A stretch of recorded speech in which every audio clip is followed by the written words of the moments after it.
What happens when a businessman insults Clint Eastwood on a first-class flight?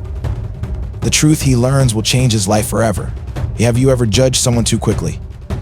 This story will make you rethink everything. Watch till the end and see why respect is earned, not given. The early morning buzz filled the boarding gate as passengers for the Phoenix to Los Angeles flight lined up, clutching their coffee cups and carry-ons. Tired but determined faces filled the area, and the air was a mix of impatience and anticipation. In the front of the line was a man who stood out. His tailored navy suit and polished leather shoes caught the eye of everyone around him. His presence exuded confidence, bordering on arrogance, and it was clear that he was someone who believed he belonged in a leagues of his own. His demeanor spoke of years spent climbing the corporate ladder, savoring victories and accolades along the way. Settling into his first-class seat, the man seemed comfortable, pulling out his tablet to scroll through emails as the other passengers boarded. It was then that he noticed him, the older man who slowly made his way down the aisle.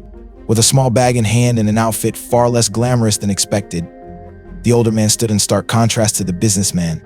His attire, a tan jacket, plaid shirt, and well-worn loafers, was simple.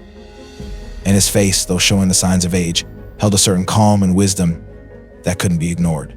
Despite his modest appearance, the older man moved quietly and without fuss, settling into his seat. To the businessman, the older man seemed out of place in first class. His look was plain and unremarkable, and this immediately sparked a sense of superiority in the younger man. Without hesitation, he leaned over toward the older man and, loud enough for nearby passengers to hear, made a mocking comment. "Looks like first class isn't as exclusive as it used to be," he said with a smirk.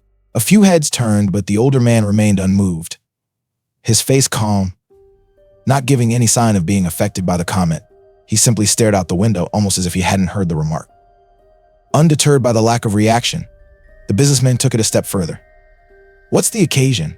he asked. His tone more sarcastic now. "Did they hand out charity upgrades today?" He was clearly trying to provoke a response, but the older man remained silent, maintaining his composed demeanor. The businessman's irritation grew. The older man's calmness seemed to challenge his sense of control, and he wasn't ready to let it go. As the flight began, the businessman couldn't stop himself from continuing his taunts. He leaned back in his seat, scanning the cabin, and then he turned toward the older man again. "I'm curious," he began, his voice rising slightly so others could hear. "What brings someone like you to first class? Big lottery win? Or are you here to reminisce about the old days when planes were still powered by propellers?" There was a noticeable discomfort among the nearby passengers, but none of them intervened. The older man, still calm and composed, didn't respond. But the businessman seemed to take his silence as an invitation to keep mocking him. The older man remained unmoved, folding his hands neatly in his lap and adjusting the cuff of his jacket. He didn't rise to the bait. The businessman's mocking tone grew louder. "Not much for conversation, huh? I guess you'd rather sit there thinking about the good old days before smartphones and Wi-Fi," he said with a laugh, clearly thinking that he had the upper hand. But the older man continued to ignore him. His silence was so deliberate, so powerful, that it only seemed to infuriate the businessman more. Around them, passengers began to shift in their seats. A woman shot the businessman a disapproving glance while a young couple exchanged uneasy looks. Yet, no one dared to intervene. The businessman, oblivious to the discomfort he was causing, turned to another man sitting across the aisle. "People always talk about how things were better back then," he said, gesturing toward the older man. "But it's just nostalgia, right? No cell phones, no tech. How did people even survive?" The man across the aisle laughed uncomfortably, but the businessman didn't seem to notice. As the flight continued, the businessman's persistent remarks began to wear on the passengers, and his sense of superiority began to overshadow the comfort of those around him. Little did he know, the calm and unbothered older man was not just any elderly traveler. The plane began its descent, and as the flight attendants prepared for landing, an announcement came over the intercom. The older man stood up, and as he did, the businessman, finally getting a closer look at his face, froze. "If you find these stories inspiring and they motivate you to take action, please comment 9. If not, comment 0. Your feedback means a lot to us. Thank you for your valuable time." The flight attendant approached, pushing the beverage cart down the aisle. She reached the older man's row and leaned down. "Mr. Eastwood," she said warmly, "would you like coffee or tea?" The businessman froze. Eastwood. His mind raced. Could it be? He turned toward her. "Coffee black, please," he said calmly. As the name and voice clicked, disbelief washed over him. The man he'd been mocking was Clint Eastwood, the legendary actor and director. Passengers began whispering, "Is that really him?" one woman asked. The businessman's face turned pale as the truth hit him. He'd been treating a Hollywood icon with dismissive arrogance. He glanced at Eastwood, who was sipping his coffee unbothered by the stir he'd caused. Passengers leaned forward, confirming their suspicions. "That's Clint Eastwood," they whispered. The businessman wished he could disappear, his earlier arrogance now replaced by shame. Finally, he gathered the courage to speak. "Excuse me, Mr. Eastwood," his voice was quiet or uncertain. Eastwood turned his head slowly, his piercing eyes locking onto the businessman's. "Yes?" Eastwood replied. The businessman hesitated, struggling to find the right words. I didn't realize," he stammered, feeling foolish. Eastwood raised an eyebrow. "And if I wasn't who you think I am?" he asked sharply. The businessman was taken aback. "What do you mean? If I were just some ordinary guy in a plaid shirt, would that make the way you spoke to me okay?" Eastwood's words stung. The businessman couldn't answer, realizing the truth behind his earlier behavior. "I guess not," he admitted, his voice low. Eastwood gave a small nod, then turned back toward the window, signaling the end of the conversation. But for the businessman, the lesson lingered. His arrogance had been exposed, and he wanted to apologize again, but he couldn't find the words. Finally, he leaned forward. "Mr. Eastwood, I owe you an apology," he said quietly. Eastwood raised a hand, cutting him off. "You don't need to explain," he said calmly. His tone even but firm. "What's done is done, but there's a lesson here if you're willing to hear it." The businessman nodded quickly, his eyes wide, eager to redeem himself. The cabin seemed quiet, as if even the other passengers were waiting for what Clint Eastwood would say next. Eastwood leaned back slightly, his fingers wrapping loosely around his coffee cup. "People always think respect is something you earn by being someone important, someone with a title or a reputation," he began, his voice carrying the weight of decades of experience. "But real respect, that's not about who the other person is. It's about who you are." The businessman's breath caught.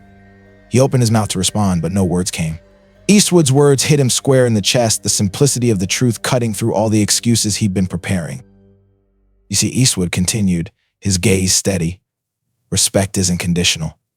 It's not something you give out based on what someone looks like, what they're wearing, or whether or not you recognize their name. It's about how you carry yourself, how you treat people, even when you think no one's watching." The businessman felt his face flush with shame. He had built his life on success and status, priding himself on being a self-made man. Yet here he was, being schooled on the most basic principle of decency by someone he had so carelessly dismissed. Eastwood took a slow sip of his coffee, then set it back down on the tray table. "I've been around long enough to know that people like to make quick judgments. They think they've got someone figured out the moment they lay eyes on them.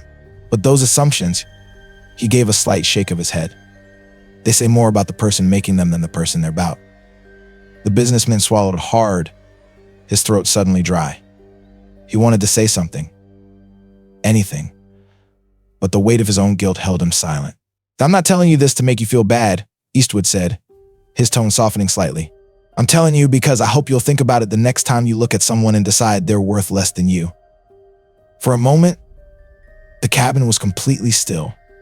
The businessman sat motionless, his eyes fixed on Eastwood, who now turned back toward the window, his demeanor as calm as ever. The businessman's mind raced. He thought of all the times he had dismissed people in his life, co-workers, strangers, even friends, because even fit into his narrow definition of success or relevance. How many opportunities had he missed to connect, to understand because of his own arrogance? But as he sat there, grappling with the weight of his own behavior, he realized that Eastwood's words weren't just a rebuke. They were an invitation to change. As the flight continued, the businessman remained silent, his thoughts churning with a mix of regret and introspection. The hum of conversation around him seemed distant now, a muffled backdrop to the storm inside his mind. Clint Eastwood's words echoed in his head, each sentence hitting harder the more he replayed them. "Respect isn't about who the other person is. It's about who you are." He glanced again at Eastwood, who sat peacefully in his seat, looking out the window as though the entire exchange had been just another moment in a long and storied life. There was no animosity in his expression, no lingering irritation. It was as if the lesson had been given, and the older man had moved on, leaving the businessman alone with his thoughts. And those thoughts were relentless. The businessman began to replay not just this interaction, but others' moments from his life where he'd been quick to judge, quick to dismiss. He thought about the intern he'd once ridiculed for suggesting an idea he deemed too inexperienced to understand. Months later, that same idea became a cornerstone of the company's success, though it was credited to someone else. He thought about the janitor at his office, whom he'd never bothered to greet until the day that man stopped to help him pick up scattered papers after he tripped in the hallway. He thought about colleagues whose opinions he brushed aside, neighbors whose names he didn't know, strangers whose stories he never cared to hear. Each memory added to the weight in his chest, a growing realization of how his arrogance and assumptions had shaped his interactions with others. He had built a life on the belief that success and intelligence gave him the right to look down on people, to measure their worth by his own skewed standards. But Eastwood's calm words had shattered that illusion. The businessman shifted uncomfortably in his seat. He wasn't used to feeling small. He prided himself on being in control, on knowing how to command a room. Yet here he was, humbled by a man who hadn't raised his voice, hadn't argued, hadn't done anything but speak the truth. A memory from his childhood surfaced unexpectedly. He remembered his father, a strict but fair man, telling him, "Son, how you treat someone who can't do anything for you says more about your character than anything else." At the time, he had brushed the words aside, too young and self-assured to think they applied to him. Now, sitting in first class with the weight of his own behavior pressing down on him, those words felt more relevant than ever. He glanced around the cabin, noticing the quiet admiration others seemed to have for Eastwood. Passengers who had barely looked up from their devices earlier were now stealing glances, whispering among themselves. But Eastwood didn't seem to notice, or perhaps he simply didn't care. His quiet confidence wasn't performative. It wasn't about commanding attention or seeking validation. It was just who he was. The businessman felt a pang of envy not for Eastwood's fame or success, but for his sense of self. He realized that his own confidence had always been tied to external markers, his job title, his salary, his possessions. Without those things, who was he? Could he still command respect? Or would he crumble under the weight of his own insecurities? He looked down at his hands, realizing how tightly he was gripping the armrests. His knuckles were white, his palms sweaty. Slowly, he released his grip and took a deep breath. There was no undoing what he had said to Eastwood, no erasing the embarrassment, but there was something he could do. He could learn. The businessman spent the rest of the flight reflecting on Eastwood's words. He thought about the kind of person he wanted to be, a person who earned respect through kindness and humility, not power or wealth. He didn't know if it was too late to change, but he knew he had to try. As the plane began its descent, the businessman felt the weight of Eastwood's words pressing on him. The Los Angeles skyline, usually a symbol of success and opportunity, now reminded him of the man he had been, someone who measured success by power and status, blind to his own flaws.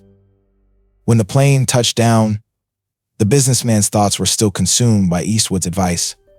Respect isn't about who the other person is. It's about who you are. The flight had turned into a moment of self-realization, forcing him to confront truths he'd been avoiding for years. As passengers prepared to disembark, Eastwood stood and moved with calm deliberation. When he reached the aisle, he paused, met the businessman's gaze, and offered a small, knowing smile. "Take care of yourself," he said quietly, his voice calm but firm. With those words, Eastwood walked toward the exit, leaving the businessman stunned. It wasn't just a farewell, it was an invitation to be better. The businessman stood up slowly, noticing the way others admired Eastwood not for his fame or wealth, but for how he carried himself. Eastwood didn't demand respect, he earned it. As he made his way through the terminal, the businessman reflected on the missed opportunities to connect with others, because he had been too focused on his own ego. He thought about the kind of person he wanted to become, someone who gave respect freely, not because of what someone could do for him, but because it was simply the right thing to do. Reaching the baggage claim area, he pulled out his phone. Instead of checking emails, he typed 3 simple words: "Be like Eastwood." He didn't know what the future held, but he knew he couldn't go back to who he was before. The flight had changed him in ways he couldn't fully express. But sometimes the most important lessons come from quiet moments that make you see yourself clearly. As he stepped out into the Los Angeles sun, he felt something he hadn't felt in years: humility. And with that humility came hope, the hope that he could start anew with a more open heart and a more willing mind. If this story resonated with you, share it with someone who needs a reminder about the power of respect and humility. Don't forget to subscribe for more inspiring stories. What would you have done if you were in his shoes? Let us know in the comments below.